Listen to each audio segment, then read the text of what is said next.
Terdik. Welcome to the Unity tutorial. This is the second lesson. Last time you learned to open Unity. Today I show you how to save your project.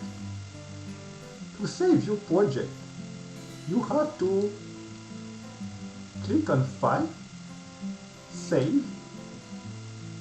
and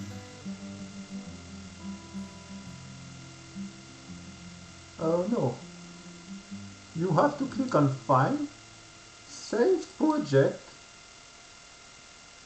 and it's saved. But I don't know if you want to change the name. Okay. That's all for today. Thank you for watching, and don't forget to subscribe to my video.